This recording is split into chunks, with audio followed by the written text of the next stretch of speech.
On Father's Day, my daughter gave her father-in-law a $13,000 cruise ticket paid for with my money, and I got a $2 lottery ticket. She laughed, saying, "If you're lucky, half of it is mine." I smiled, but my heart was boiling with anger. That ticket brought me $120 million, and I taught her a lesson she will never forget. Instead of half the amount she got, what she deserved. Before we continue, please subscribe to the channel and let us know where you are listening in the comments. Dad, here's your gift. If you win, remember half is mine. Kara's voice cut through the Father's Day dinner atmosphere as she tossed the lottery ticket across my dining table with that familiar smirk. I caught the crumpled paper, my weathered fingers smoothing it against the tablecloth. $2. The numbers blurred slightly as I stared at them, trying to process what had just happened. Very thoughtful, sweetheart. I managed, forcing a smile. Oh, but wait! Kara interrupted, her voice rising with theatrical excitement. I haven't given Eric his gift yet. She reached behind her chair and produced an elegant gift box, the kind that cost more than my weekly grocery budget. The ribbon alone looked expensive, shimmering under my simple dining room light.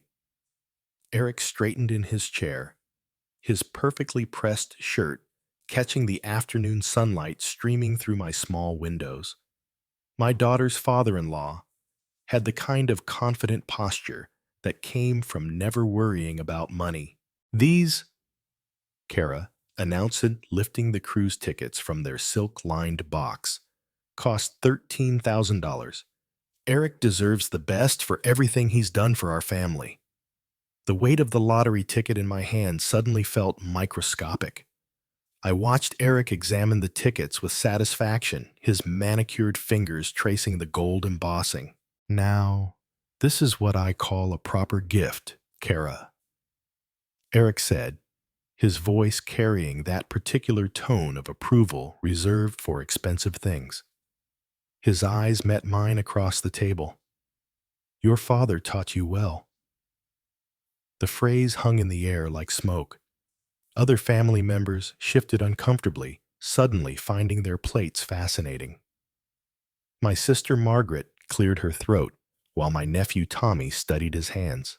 Dad always said, "Actions speak louder than words," Kara replied, her laugh bright and sharp. She glanced at Eric, and something passed between them, a look that made my chest tighten. Some people show love through grand gestures. Others, she gestured vaguely at my lottery ticket. I held the paper steady, though my hands wanted to shake. I appreciate the thought, Kara, really. Oh, it's just a little joke, she said, waving dismissively. But seriously, if you hit the jackpot, I expect my cut. I paid for it after all. Eric chuckled, the sound low and satisfied. Perhaps next year Stephen will surprise us all with something more substantial. The afternoon sunlight highlighted every uncomfortable expression around my table. Margaret's fork paused halfway to her mouth. Tommy's wife, Sarah, studied the family photos on my walls with sudden intensity. Even my grandson, Jake, usually buried in his phone, looked up with confusion. These cruise tickets, Eric continued, fanning them out like playing cards, represent 2 weeks in the Mediterranean. First-class accommodations, private balcony, all meals included. The kind of experience that creates lasting memories. I nodded, my throat tight. Sounds wonderful. It is wonderful, Kara agreed. Eric has always been there for us financially.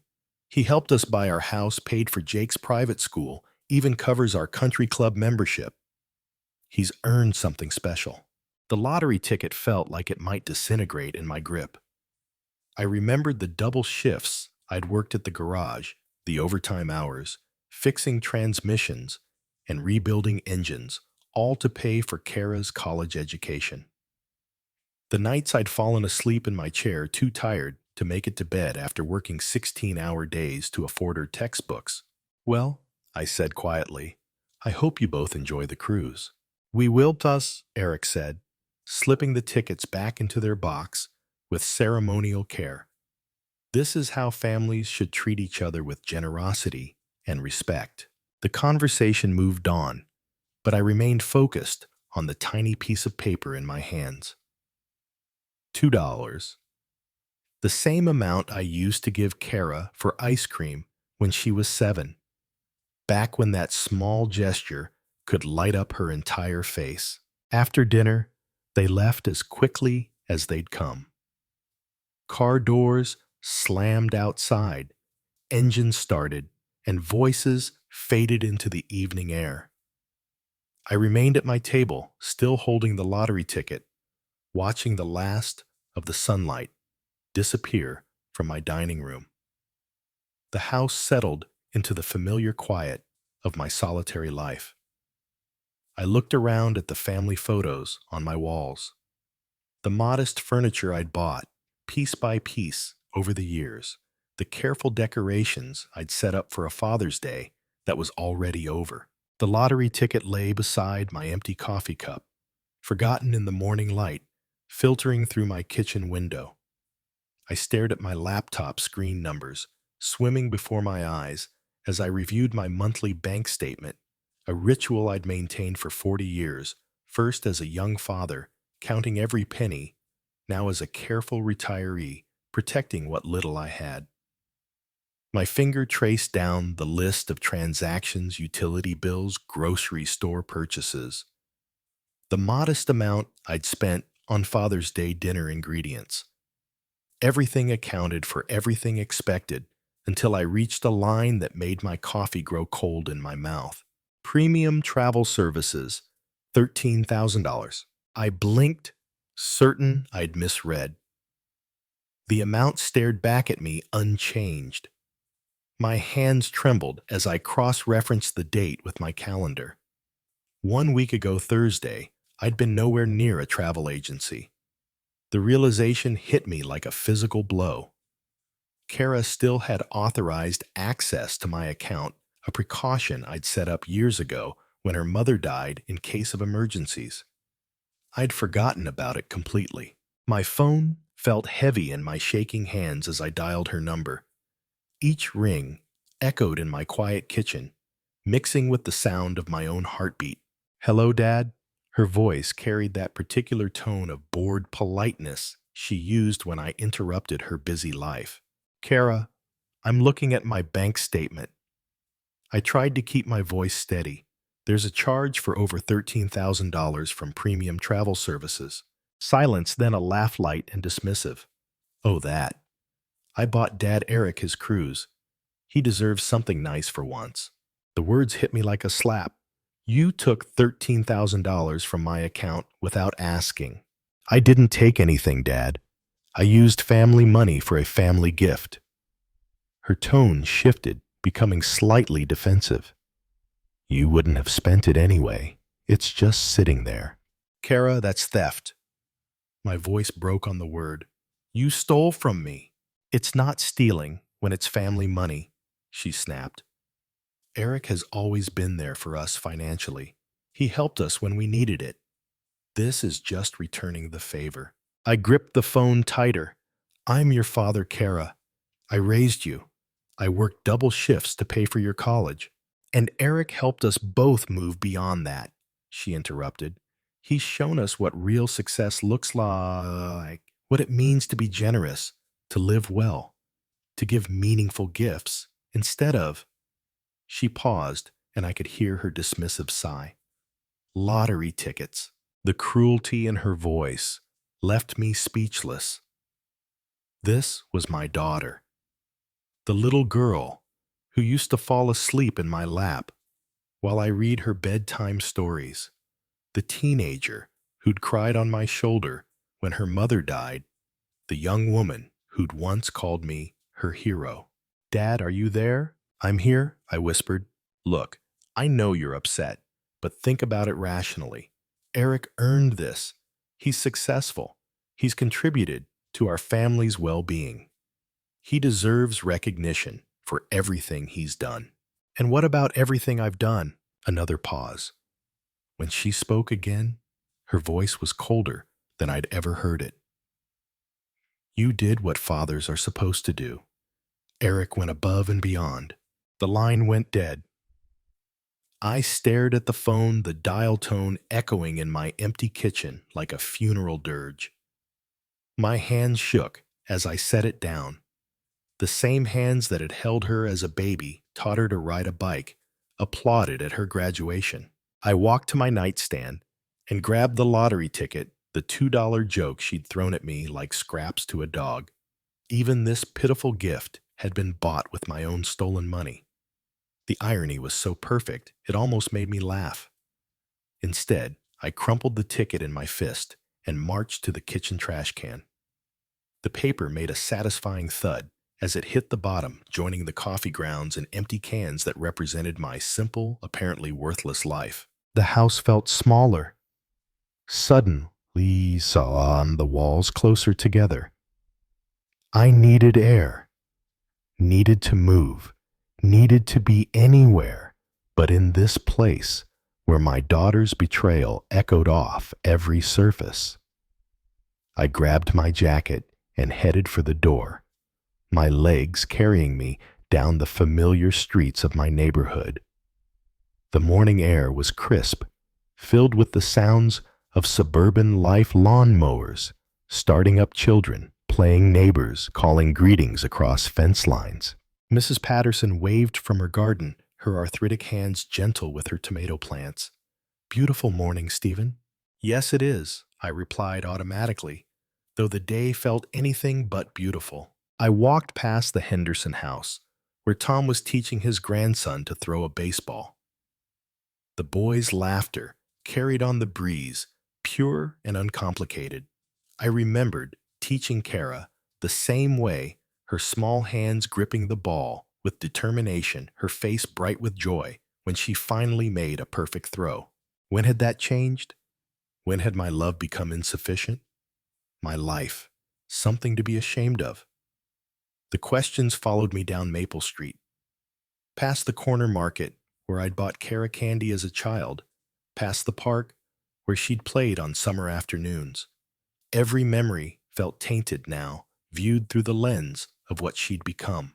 My phone buzzed with a text message. For a moment, hope fluttered in my chest. Maybe Kara had reconsidered. Maybe she'd realized what she'd done. Dad, I talked to Eric about the money situation. He thinks you're overreacting. It's not like you needed it for anything important. We'll pay you back when we can, maybe for Christmas. Okay, I stopped walking. Read the message again. Then a third time. When we can. As if $13,000 was pocket change. As if my financial security was negotiable. As if I should be grateful for the possibility of eventual repayment. The phone rang before I could respond. My sister Margaret's name appeared on the screen. Stephen, are you okay? Kara called me. Said you were upset about some money thing. She stole $13,000 from my account, Margaret. The words came out flat, emotionless. To buy her father-in-law a cruise. Silence. Then, she what? She still had access to my account. She used it to buy Eric a $13,000 cruise for Father's Day. She gave me a $2 lottery ticket and told me half the winnings were hers. Jesus, Stephen, are you sure maybe there's some mistake? She admitted it. Said it wasn't really stealing because it was family money. I laughed bitterly. She said Eric deserved it because he's been generous to them, unlike me apparently. Margaret's voice softened with the kind of sympathy that made my chest ache. Stephen, I'm so sorry. I had no idea she'd become so... I don't even know what to call it. Cruel, I said simply. She's become cruel. We talked for a few more minutes, Margaret offering to come over to call Kara herself to help however she could. But there was nothing she could do. Nothing anyone could do. My daughter had shown me exactly what I meant to her, and no amount of intervention could change that truth. I walked home slowly, my legs heavy with exhaustion that had nothing to do with physical exertion.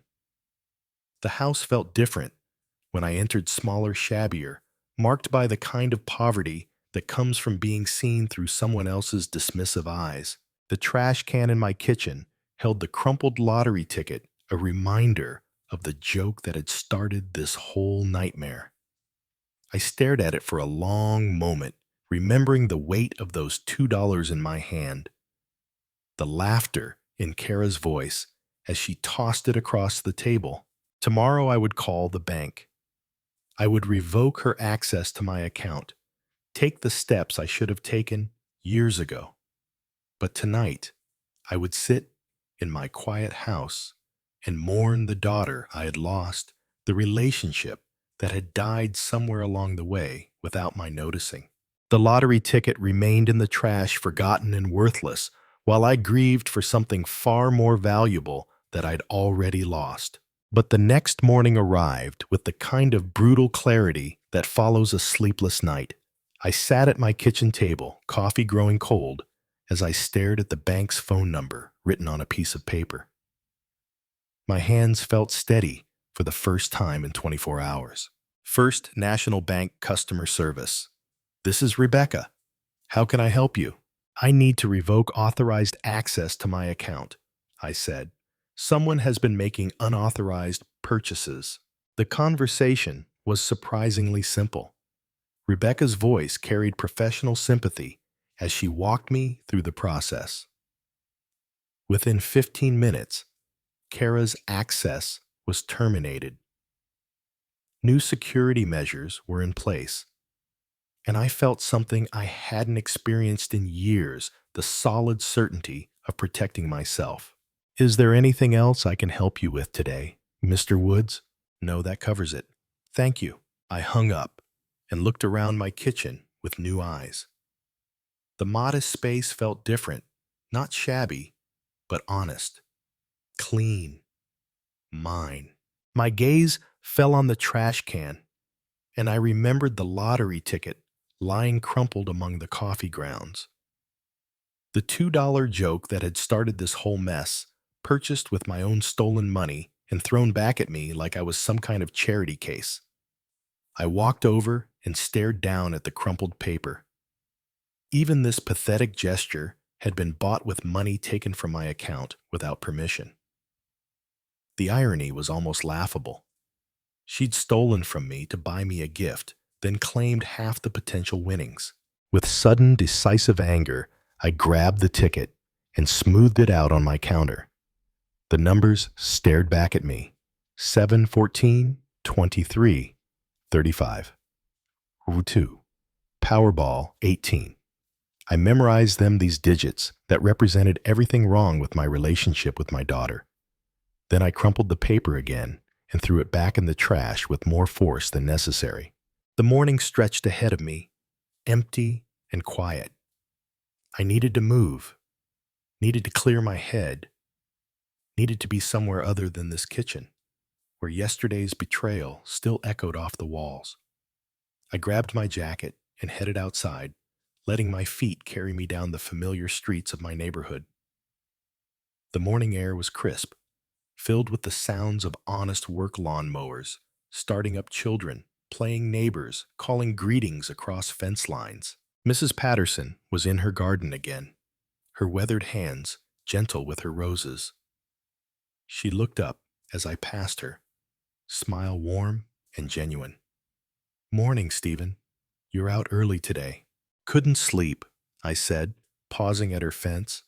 Thought a walk might help. She nodded knowingly.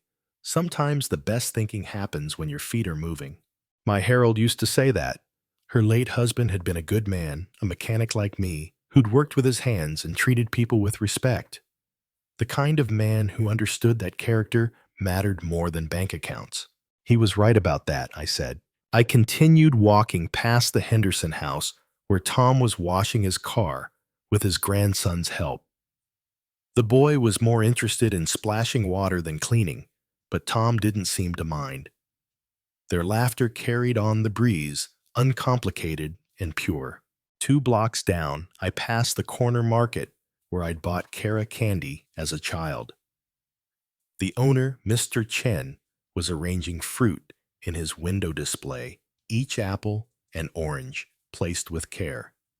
He'd been here for 30 years, serving the neighborhood with quiet dignity, never getting rich, but never compromising his principles either. These people understood something Kara had forgotten, that there was honor in honest work, in treating people with respect, in building relationships based on something more substantial than financial gain. My phone buzzed with a text message. For a moment, hope fluttered in my chest. Maybe Kara had reconsidered. Maybe she'd realized what she'd done. Dad, I talked to Eric about the money situation. He thinks you're overreacting. It's not like you needed it for anything important. We'll pay you back when we can. Maybe for Christmas. Kay. I stopped walking. Read the message again. The casual dismissal of my financial security. The assumption that $13,000 was somehow unimportant to me. The vague promise of eventual repayment. It all crystallized into a moment of perfect clarity. This was who she had become. This was what I meant to her. I deleted the message without responding and kept walking.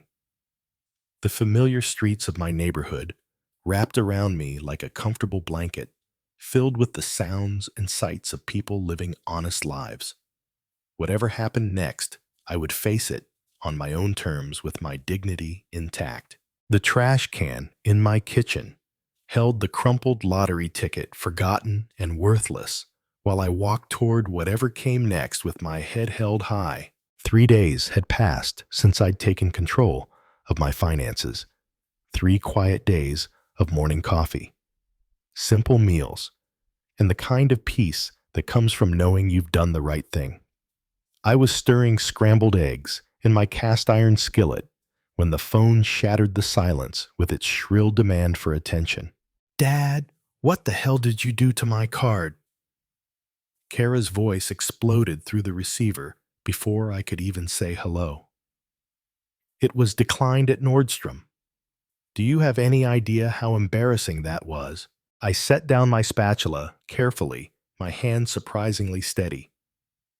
I removed your access after you stole $13,000 from my account. I didn't steal anything. Her voice pitched higher, that familiar tone she'd used as a teenager when caught in a lie. That money was for family, for someone who actually contributes to this family. You didn't ask permission, Kara. You just took it. Through the phone, I could hear the rustle of shopping bags, the distant hum of mall traffic. She was calling me from the parking lot of whatever expensive store had just humiliated her.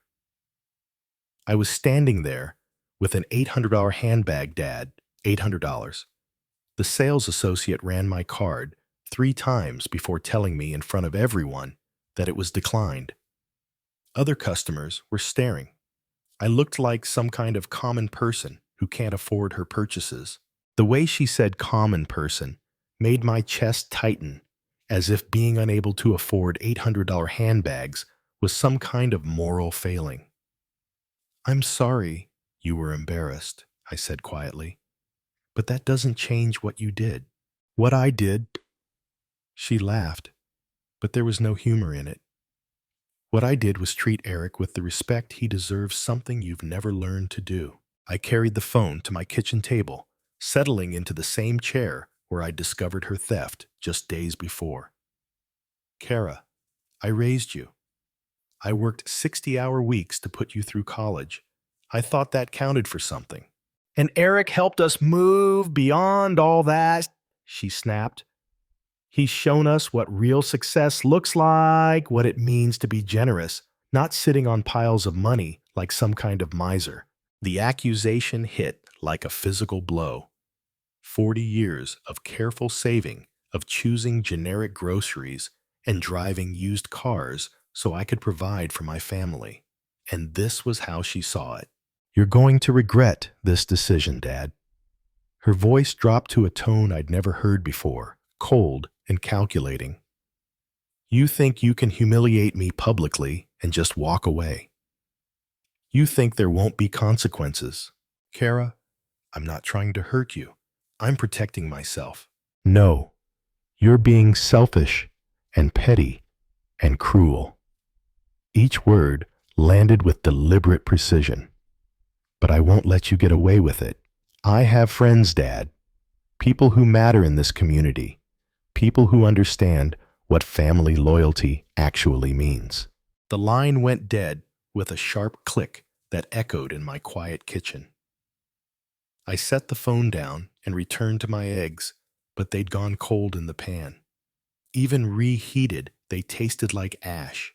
That evening, I tried to distract myself with television flipping through channels without really watching a nature documentary about wolves, a cooking show featuring elaborate desserts. I'd never attempt a news program discussing economic policies that felt irrelevant to my small world. My tablet sat on the coffee table unopened since yesterday. I'd been avoiding social media, avoiding the temptation to check on Kara's life from a distance, but curiosity finally won. I opened Facebook and scrolled through the usual collection of neighbor updates and distant cousin vacation photos. Then I saw it. Kara's post sat at the top of my feed, accompanied by a photo of her looking devastated, her eyes red-rimmed with carefully applied tears.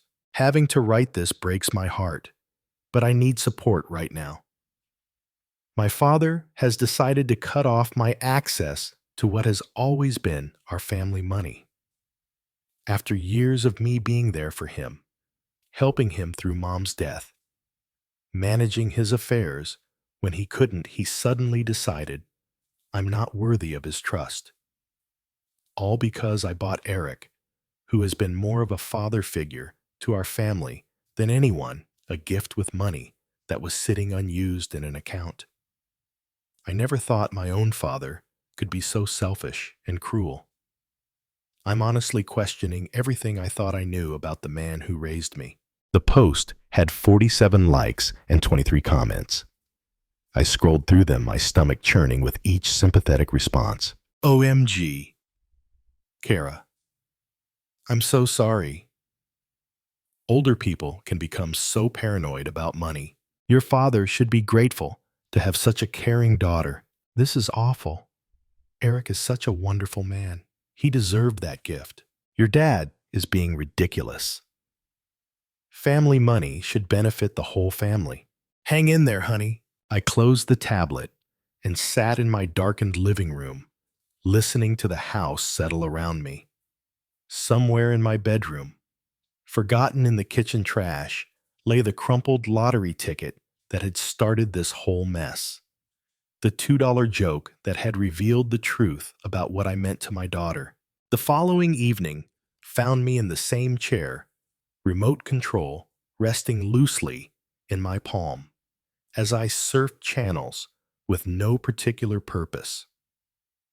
The social media aftermath had been consuming my thoughts all day. Neighbors who suddenly avoided eye contact, the cashier at the grocery store who'd looked at me with newfound suspicion. Kara's narrative was spreading, and I was losing the battle for my own reputation without even fighting. Click, a cooking show featuring complicated French pastries. Click, a sitcom from the 90s that I'd seen countless times. Click, local news discussing city budget issues.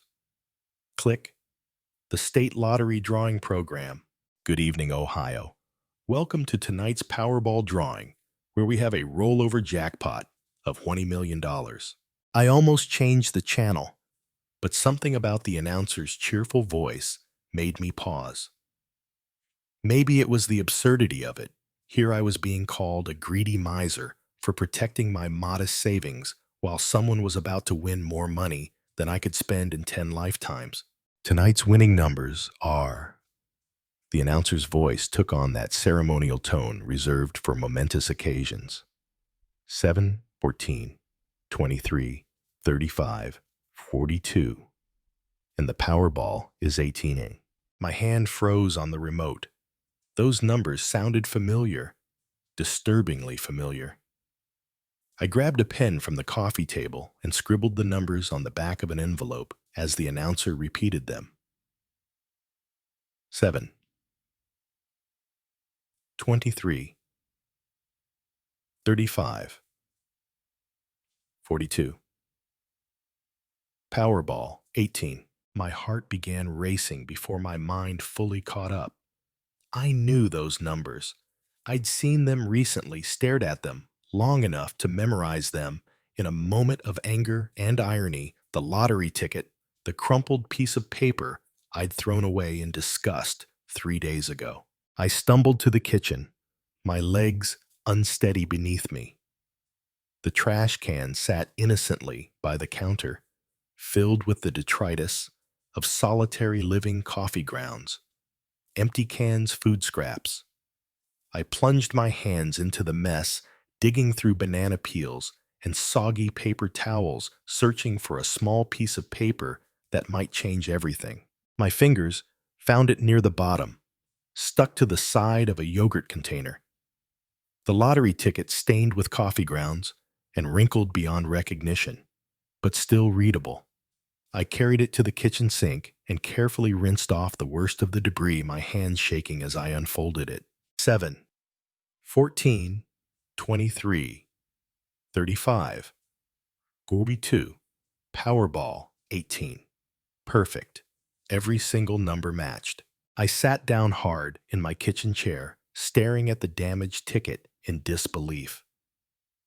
The $2 joke that Kara had thrown at me like scraps to a dog, the gift she'd bought with my own stolen money, and then claimed half ownership of the piece of garbage I discarded in anger. It was worth $120 million. I called the lottery hotline with trembling fingers, following the automated prompts to verify the winning numbers. The mechanical voice confirmed what I already knew. The winning Powerball numbers for tonight's drawing are 7, 14, 23, 35, 42, with Powerball 18. The jackpot amount is $120 million. I see Pumu. Around my modest kitchen with new eyes, the outdated appliances, the worn linoleum floor, the simple table where I ate my solitary meals. All of it suddenly felt surreal, like a movie set about to be struck and replaced with something entirely different. The lottery ticket lay on my table, still damp from its rescue from the garbage, still creased with the force of my angry disposal. Kara's voice echoed in my memory. If you win, remember half is mine. I barely slept that night, alternating between checking the lottery ticket for the 100th time and staring at my ceiling in disbelief. By morning, I'd convinced myself it had to be a mistake, a hallucination brought on by stress and social isolation. But the numbers remained the same, and the ticket, despite its journey through my garbage, was undeniably real. The Ohio Lottery Commission offices in downtown Columbus were more impressive than I'd expected, glass and steel reaching toward gray March clouds, with security guards and an atmosphere of serious business. I clutched the ticket in a plastic sleeve, my palms sweating despite the cool morning air. Merwoods, the lottery official. A woman named Janet Chen smiled professionally as she examined my bedraggled ticket. This is quite a story. Found it in your trash. Threw it away in anger, I admitted. My daughter bought it as a Father's Day gift, but the circumstances were complicated. Janet nodded without judgment, placing the ticket under some kind of specialized scanner. We see all kinds of situations here. The important thing is verification, and I'm happy to tell you, Mr. Woods, that this is indeed a winning ticket. The words seemed to echo in the sterile office space. I gripped the arms of my chair, afraid I might float away. However, Janet continued, our verification process takes 48 hours For prizes of this magnitude, we need to confirm the ticket's authenticity through multiple security measures, prepare the legal documentation, and arrange for the payout process. I nodded numbly, signing papers and providing identification, barely processing the cascade of information about taxes, payment, options, and publicity procedures. By the time I left the lottery office, my head was swimming with figures and legal terminology. But one fact remained crystal clear. I was worth $120 million. The drive home passed in a blur of familiar streets that suddenly felt foreign. Everything looked the same: the corner grocery store, Mrs. Patterson's rose garden, the elementary school where Kara had learned to read. But I felt like an alien visitor observing someone else's life. I'd been home less than an hour when Kara's car screeched into my driveway. She burst through my front door without knocking, her face flushed with excitement and determination. "Dad, I heard about the lottery. Some woman at the office knows someone who works at the commission. She saw your name on the winner's list." I remained seated at my kitchen table, the official lottery paperwork spread before me like evidence in a trial. "Hello, Kara."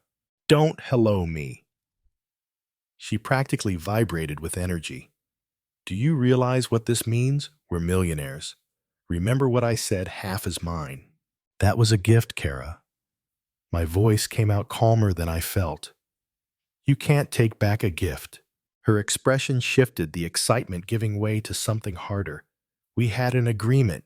Everyone at that dinner heard me say it. "Witnesses, Dad. Legal witnesses." "You threw that ticket at me like garbage," I said quietly. "You bought it with money you stole from my account. It was never about sharing anything." "Stole?" Her voice pitched upward. "I used family money for a family purpose, and now you're trying to cheat me out of what's rightfully mine." I looked at my daughter, really looked at her, and saw a stranger. The little girl who used to climb into my lap for bedtime stories had been replaced by someone I didn't recognize. Someone whose first thought upon hearing of my good fortune was how much of it belonged to her. "The ticket was a gift," I repeated. "Whatever your intentions, whatever you said, it became mine the moment you gave it to me. I'll sue you." She slammed her hand on my table, making the lottery papers jump. "I'll prove that ticket belongs to me. I'll take you to court and make sure everyone knows what kind of man you really are." "And what kind of man am I, Kara?" She paused, her chest heaving with anger. For a moment, I saw something flicker across her face. Recognition, maybe, or shame, but it passed quickly, replaced by cold determination. The kind who steals from his own daughter. She stormed out as dramatically as she'd arrived, her parting shot hanging in the air like smoke. I listened to her car engine roar to life and fade into the distance, then looked down at the official documentation confirming my lottery win. $120 million more money than I could spend in 10 lifetimes. And all I felt was tired. I woke to the sound of my phone buzzing incessantly on the nightstand. 15 missed calls, 12 text messages, and a cascade of social media notifications that made my stomach lurch before I was fully conscious. The first Facebook post appeared at 6:47 a.m., time-stamped just as most people were starting their day with coffee and morning news. Urgent. My father has stolen my lottery ticket and is claiming the entire jackpot for himself. This is the same man who cut off my access to family money and publicly humiliated me. The ticket was my gift to him, with the clear understanding that winnings would be shared. This is elder abuse in reverse. When elderly people become so obsessed with money, they'll cheat their own children. Please share this post. I need people to know the truth about what's happening. The post included a photo of me from last Christmas looking serious and somewhat stern in my holiday sweater. Below it, comments were already accumulating like digital wildfire. But Kara hadn't stopped there. Her Instagram featured a tearful video of her sitting in her car, mascara running down her cheeks as she spoke directly to the camera. I don't usually air family business like this, but I'm desperate. My own father has stolen my lottery ticket, literally stolen it, and now he's claiming the entire $120 million for himself. I bought that ticket as a Father's Day gift. I jokingly said, half is mine, because that's what you do with family, right? You share. But apparently, my father heard that as a legal challenge instead of a daughter's love. Eric had coordinated his own campaign across LinkedIn and Facebook, his posts carrying the weight of professional credibility. Witnessing financial elder abuse is devastating, but reverse elder abuse is equally damaging to families. When elderly individuals become obsessed with money to the point of betraying their children's trust and generosity, we all lose. My wife is heartbroken by her father's greed. The lottery ticket was purchased as a gift with clear verbal agreements about sharing, yet he claims exclusive ownership. This behavior destroys families and communities. My phone rang again. Margaret, Stephen, what in God's name is happening? My neighbor just called asking if you really stole Kara's lottery ticket. Social media is going crazy. I explained the situation as simply as I could, but even to my own ears, it sounded complicated. Yes, Kara had bought the ticket. Yes, she'd made jokes about sharing winnings. Yes, I had actually won. No, I didn't believe I owed her anything. But Stephen, Margaret said gently, she did buy it for you. With money she stole from my account, I reminded her. By noon, the story had gone viral in our small corner of the internet. Local Facebook groups buzzed with debates about family loyalty, legal obligations, and moral responsibilities. The neighborhood app Nextdoor featured heated discussions about the greedy lottery winner on Maple Street. I made the mistake of reading comments on Kara's posts. This is disgusting. How can a father do this to his daughter? Lawyers need to get involved. This is theft, plain and simple. I know this family. The daughter has always been so generous and kind. The father has always been weird about money. Team Kara. No way should an old man keep money that belongs to his daughter. Eric's professional network had mobilized too. Colleagues from his investment firm shared his posts with serious commentary about family values and financial ethics. Their shared social circle people I'd known for years publicly supported Kara's version of events. I closed my laptop, walked to my kitchen window, looking out at the neighborhood I'd called home for 30 years. 3 neighbors stood near my mailbox, clearly discussing the situation. When they saw me at the window, they scattered like guilty children. My phone buzzed with a text from an unknown number.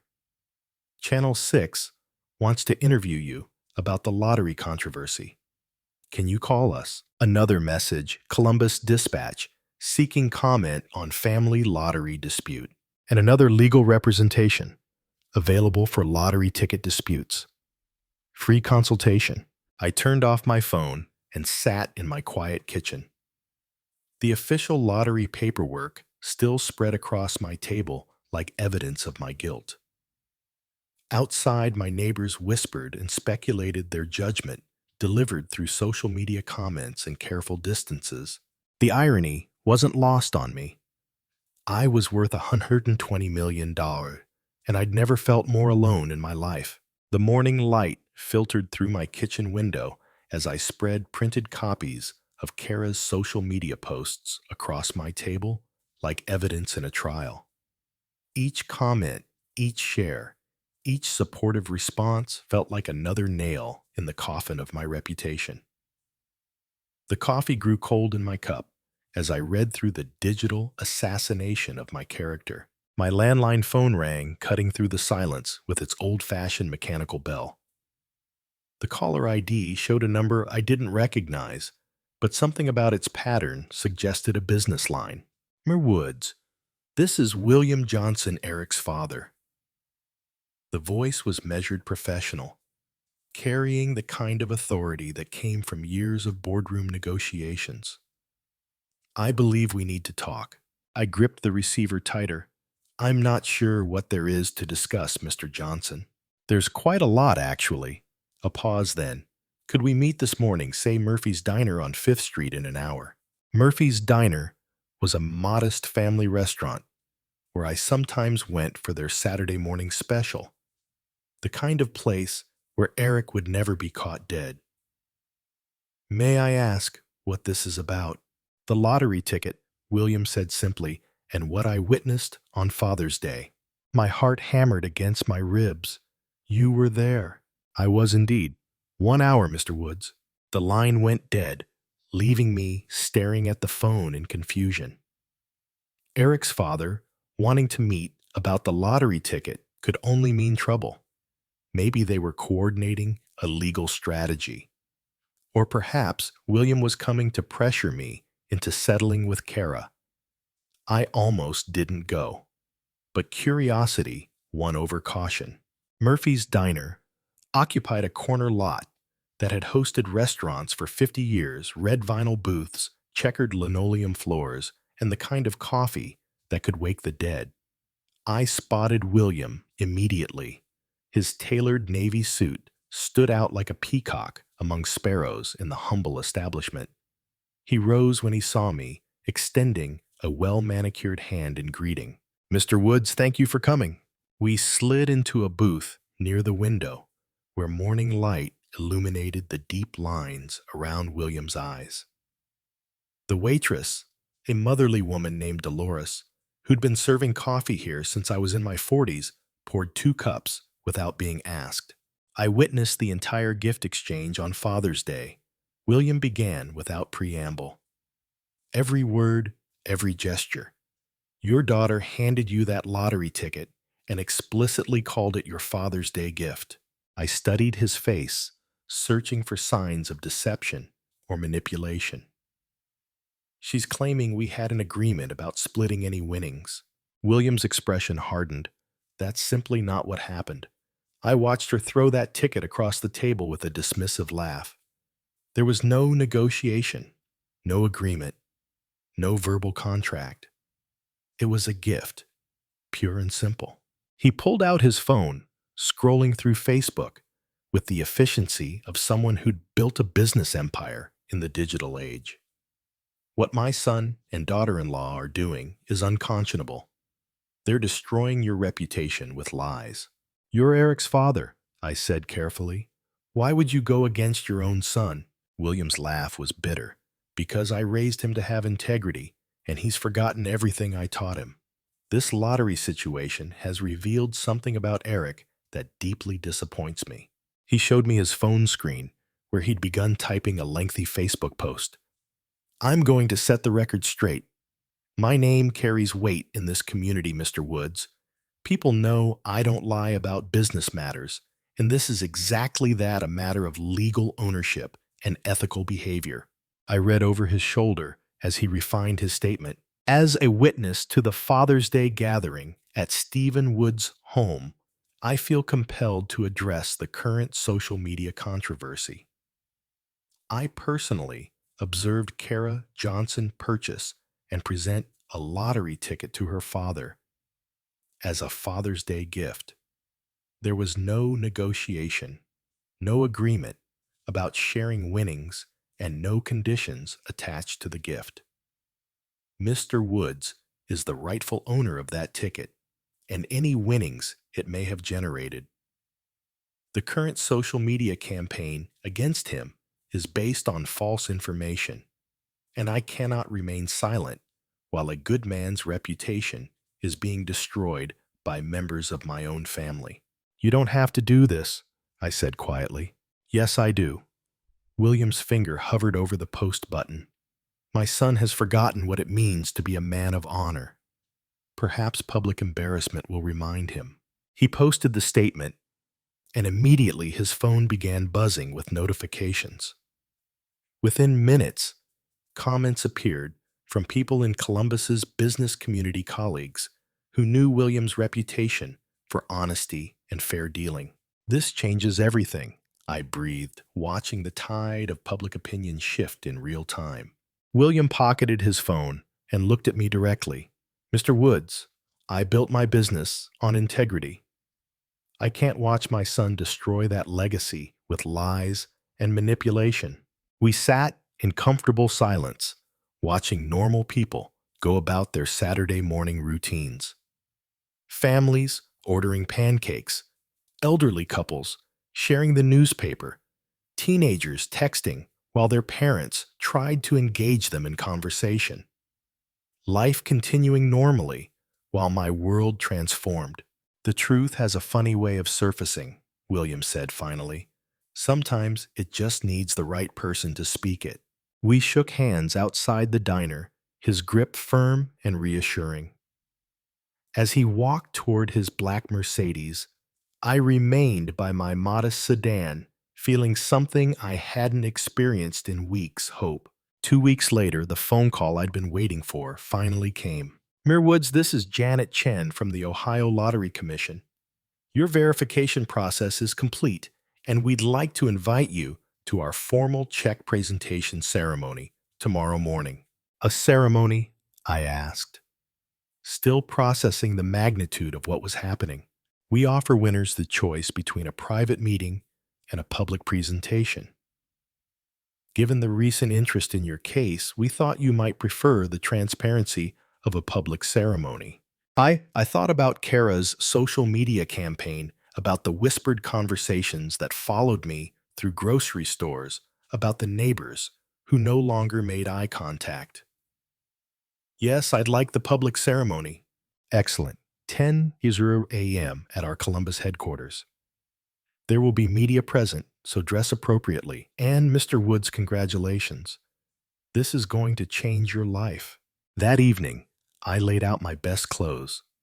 A navy blue suit I'd bought for my wife's funeral 8 years ago. A white shirt that still had the crisp edges of professional pressing. And the tie Kara had given me for Christmas 5 years back, before everything changed. The lottery office buzzed with activity when I arrived. Television crews adjusted lighting equipment. Photographers tested angles, and lottery officials bustled around with clipboards and official documents. I felt like an actor who'd wandered onto someone else's movie set. Mr. Woods? Janet Chen approached with a warm smile. Ready to become a millionaire. The actual ceremony was surprisingly formal. A backdrop featuring the Ohio Lottery logo, an oversized check that took 2 people to hold, and enough camera flashes to light up a stadium. When Janet announced me as the winner of the 120 million jackpot, the applause felt surreal. This is certainly unexpected, I said into the microphone, my voice carrying better than I'd hoped. I plan to use this blessing responsibly to help others to pursue dreams I'd put aside and to live with dignity. The questions from reporters came rapidly. How did it feel to win? What were my plans? Would I quit working?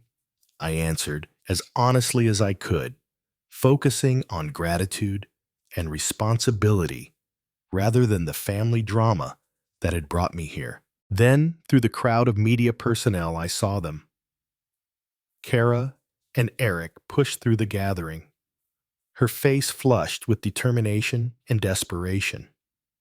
She wore the kind of outfit she reserved for important occasions, a designer dress that probably cost more than my monthly pension.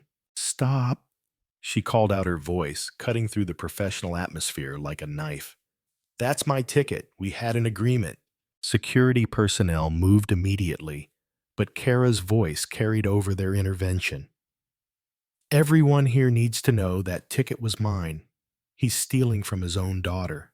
The cameras, which had been focused on me, and the ceremonial check swiveled toward the commotion. This was the kind of drama that television news lived for. "Ma'am, you need to step back from the ceremony area," a security guard said, firmly but politely. I looked directly at Kara, feeling calmer than I had in months. "Kara, please don't do this here." But she was beyond reason, gesticulating wildly as Eric tried to pull her back. "I bought that ticket," I said. "Half was mine." Everyone at that dinner heard me.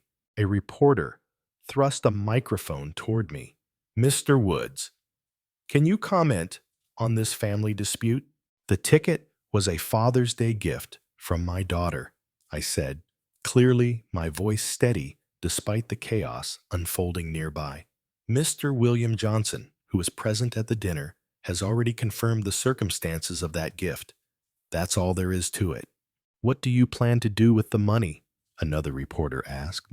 I thought about Kara, screaming in the background about the months of manipulation and betrayal, about the years I'd spent enabling her worst impulses out of misguided love. "I plan to help others who deserve it," I said. "I want to start a business I've dreamed about for years, and I intend to live with the kind of integrity that makes a person worthy of good fortune." The ceremony concluded with handshakes and official paperwork, while Kara and Eric stood by their BMW in the parking lot arguing with each other. I could see Eric's gestures growing more animated, his voice rising to match hers. I walked to my car, carrying the ceremonial check and official documentation that made me one of the wealthiest men in Ohio. As I drove away, I glimpsed them in my rearview mirror, still arguing beside their expensive car, their relationship fracturing under the weight of their own greed. For the first time in months, I smiled. The next morning, I was sitting at my kitchen table with the newspaper spread before me, reading about my lottery win in black and white print, when I heard a car door slam outside. Through my window, I saw Kara walking up my driveway, but her demeanor was completely different from yesterday's aggressive confrontation. She moved slowly, almost hesitantly, her shoulders slumped in defeat. Instead of her usual bold entrance, she knocked softly on my door. 3 gentle taps that sounded almost apologetic. I opened the door to find her eyes red-rimmed and puffy, her designer clothes wrinkled as if she'd slept in them. "Dad, could we talk, please?" My paternal instincts stirred despite everything that had happened. "Come in, Kara." She followed me to the living room, perching on the edge of the couch like a bird ready to take flight. Her hands twisted in her lap as she looked around the modest space that had once been her childhood home. "I'm so sorry about yesterday," she began, her voice barely above a whisper.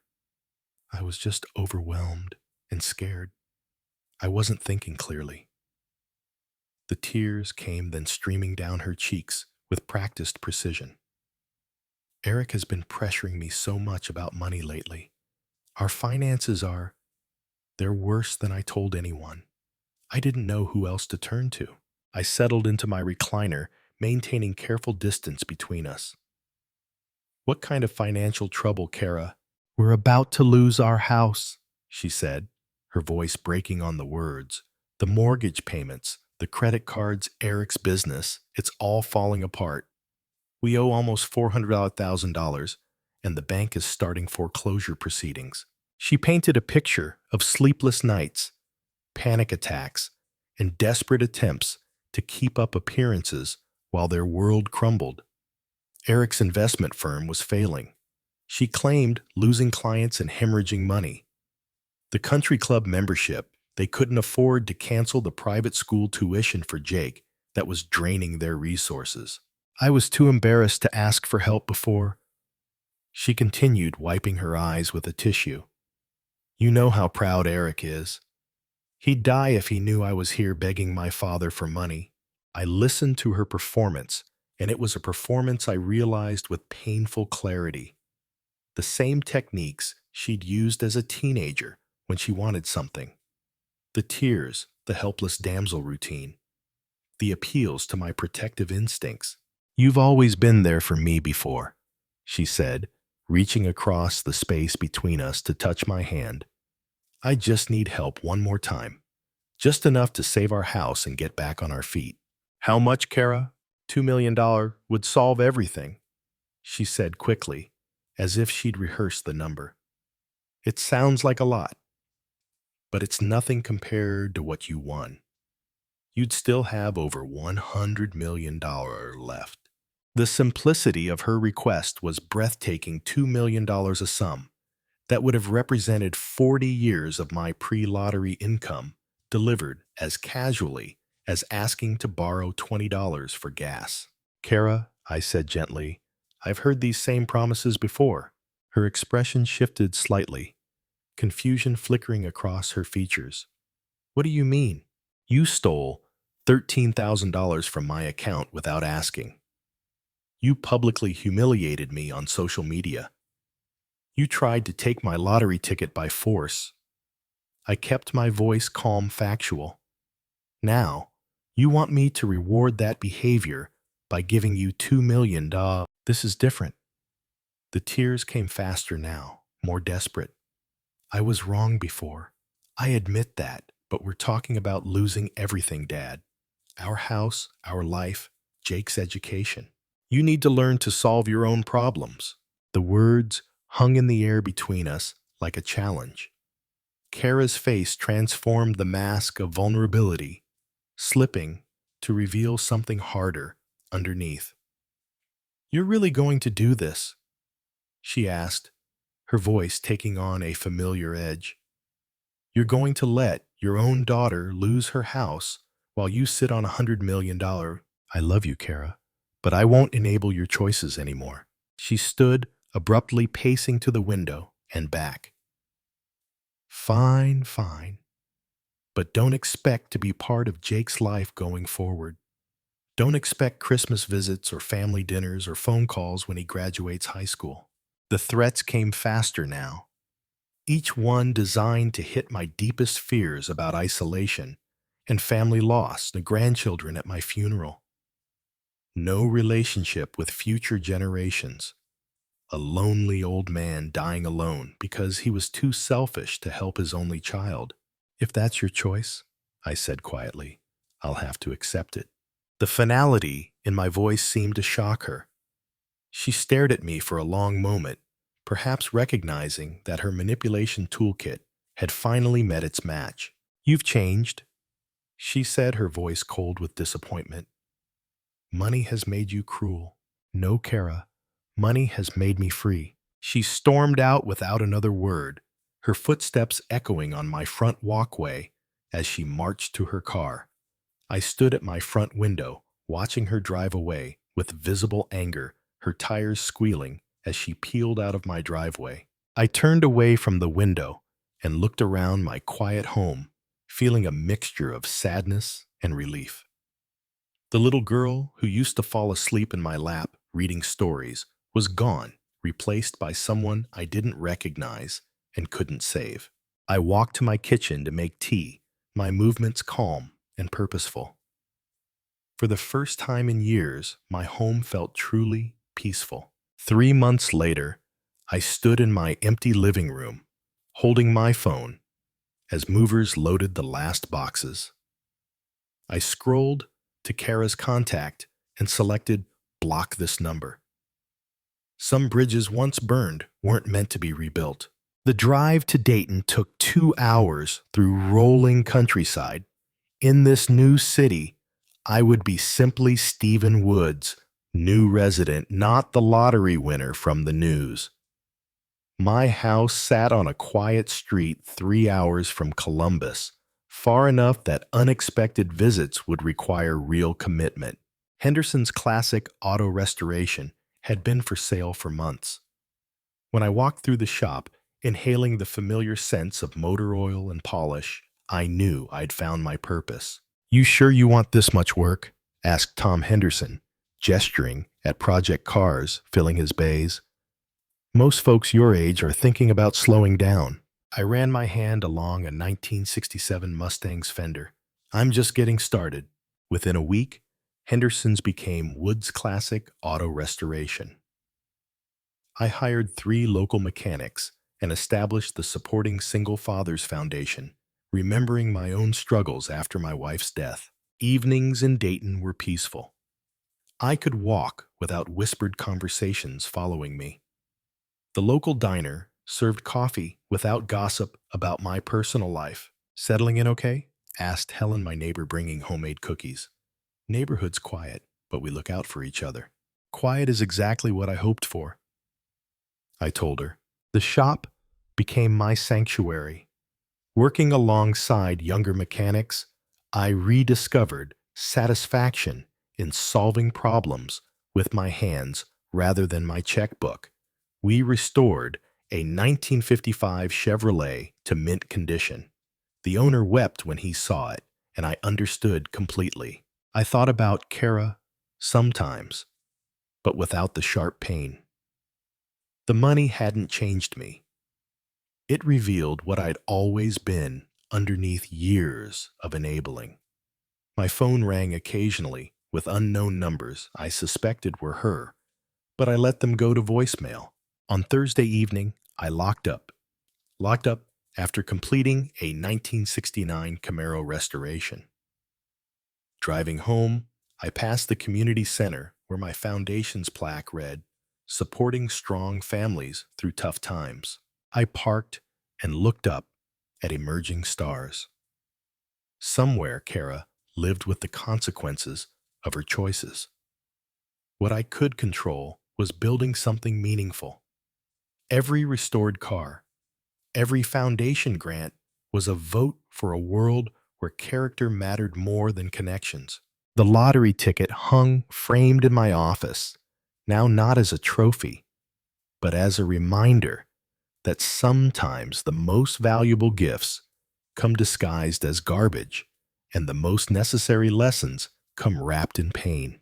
If you like this story, please like this video, subscribe to the channel, and share your impressions of this story in the comments. To listen to the next story, click on the box on the left.